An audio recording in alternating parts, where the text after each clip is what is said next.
హమ్ స్వచ్ఛంద సంస్థ ఆధ్వర్యంలో ఈరోజు తీగలగుట్టపల్లిలోని మేయర్ క్యాంప్ కార్యాలయంలో పరిసరాల పరిశుభ్రత మనందరి బాధ్యత, ప్లాస్టిక్ సంచులను నిషేధిద్దాం, పర్యావరణాన్ని రక్షిద్దాం అనే నినాదంతో ముద్రించిన వాల్ పోస్టర్ను మేయర్ కొలగాని శ్రీనివాస్ చేతుల మీదుగా ఆవిష్కరించడం జరిగిందని సంస్థ వ్యవస్థాపకులు ధనపురి సాగర్ తెలిపారు. ఈ సందర్భంగా మేయర్ శ్రీనివాస్ గారు మాట్లాడుతూ పరిసరాల పరిశుభ్రత మనందరి బాధ్యత అని గుర్తు తెరగాలని, మన పరిసరాలను పరిశుభ్రంగా ఉంచుకుంటేనే మనం ఆరోగ్యంగా ఉంటామని, అలాగే ప్లాస్టిక్ సంచులను వాడకుండా బట్ట సంచులను వాడాలని తెలియజేశారు. ఈ సందర్భంగా ధనపురి సాగర్ మాట్లాడుతూ ప్లాస్టిక్ సంచులను నిర్మూలించడంలో మేయర్ గారు ముఖ్య పాత్ర పోషించాలని విన్నవించడం జరిగింది అని దానికి సానుకూలంగా స్పందించిన మేయర్ గారు తన వంతు కర్తవ్యంగా కరీంనగర్ కార్పొరేషన్లో ప్లాస్టిక్ సంచులను పూర్తిగా నిర్మూలించడానికి ప్రయత్నం చేస్తానని తెలియజేశారు. ఈ సందర్భంగా మేయర్ గారిని శాల్వా మెమంటోతో సత్కరించడం జరిగింది.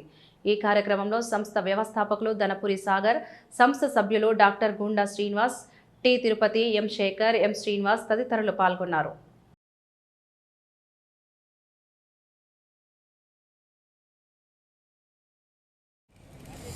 హమ్ స్వచ్ఛంద సంస్థ ఆధ్వర్యంలో ఈరోజు పరిసరాల పరిశుభ్రత అందరి బాధ్యత, ప్లాస్టిక్ సంచులను నిషేధిద్దాం, పర్యావరణాన్ని రక్షిద్దాం అనే నినాదంతో ముద్రించిన వాల్ పోస్టర్ని మన కరీంనగర్ మున్సిపల్ కార్పొరేషన్ మేయర్గా ఎన్నికైనటువంటి కొలగాని శ్రీనివాస్ గారి చేతుల మీదుగా ఆవిష్కరించడం జరిగింది. అదేవిధంగా అతనికి మా సంస్థ తరఫున శుభాకాంక్షలు తెలియజేసి సన్మానించడం జరిగింది. ఈ సందర్భంగా మేము అందరినీ కోరుకునేది ఏంటంటే మన పరిసరాలను పరిశుభ్రంగా ఉంచుకోవాలి, ప్లాస్టిక్ సంచులను నిషేధించాలి. తప్పకుండా ఆ ప్లాస్టిక్ సంచులను నిషేధిస్తేనే మనం అందరం కూడా బాగుంటాం. సో ఆ ప్లాస్టిక్ సంచులను నిషేధించాలి. నా తరఫున మేయర్ గారిని విజ్ఞప్తి చేయడం జరిగింది.